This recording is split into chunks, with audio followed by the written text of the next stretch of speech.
বছরের শুরু হতে না হতেই চলে গিয়েছিলাম গুরুদেবের জায়গায় শান্তিনিকেতন। বোলপুরের এই শান্তিনিকেতনে গেলে ফিরে আসার ইচ্ছেটা হয় না। শান্তিনিকেতনের মতো জায়গায় হরিণালয় আর তার মধ্যে থাকা মানে একটা রিজার্ভ ফরেস্টের মধ্যে এত সুন্দর প্রপার্টির খোঁজ দেখা যায়। আমরা ছিলাম মৃগনাতে।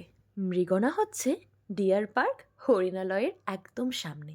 দেখেই মনে হবে যেন তোমরা হরিণালয়ের মধ্যেই আছো। দেখতে পাচ্ছ জায়গাটা?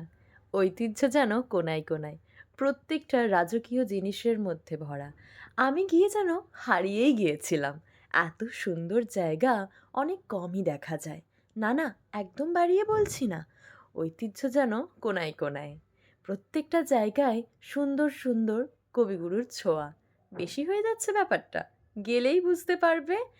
এত সুন্দর জায়গা খুব কম দেখা যায়, সত্যি বলছি। মাটির সোদা সোদা গন্ধ যেন নাক ছেড়ে যাচ্ছিলই না। চলো এবারে রুমগুলো দেখানো যাক। আমরা ছিলাম এত সুন্দর একটা রুমে।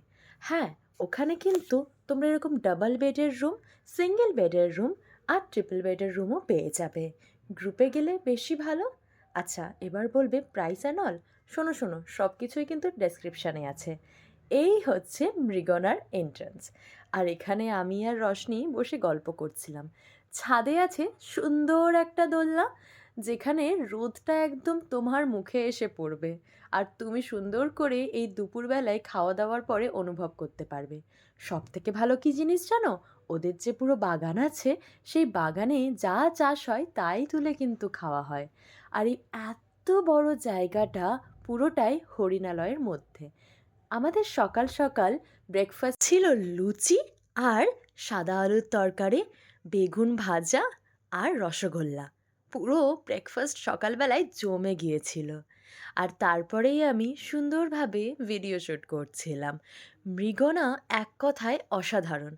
এক জায়গাতে তুমি পেয়ে যাবে রাজকীয় অনুভব, সাথে পাবে অনেক পশু পাখির ছোঁয়া। যেমন এই সাদা পায়রাগুলো ওখানে অবিরাম ছুটে বেড়ায়, ওরা কিন্তু ভয় পায় না। আর এই দেখো, এই এত সুন্দর বাড়িতে ছিলাম আমরা ২ দিনের জন্য। জায়গাটা যতটা দেখতে সুন্দর, ততটা কিন্তু থাকলে বুঝতে পারবে আরও সুন্দর। আমি জানি না আমি কতটা তোমাদের বোঝাতে পারছি, তবে বলবো ছুটির দিন করে একবার গিয়ে ঘুরে এসো মৃগনাতে। তারপরেই ছিল সন্ধেবেলায় এলাহি আয়োজন। সন্ধেবেলায় বনফায়ার ছিল, খাওয়া দাওয়া ছিল। সব কাটিয়ে বলতে গেলে দিনটা কিন্তু আমাদের ভালোই গেছে।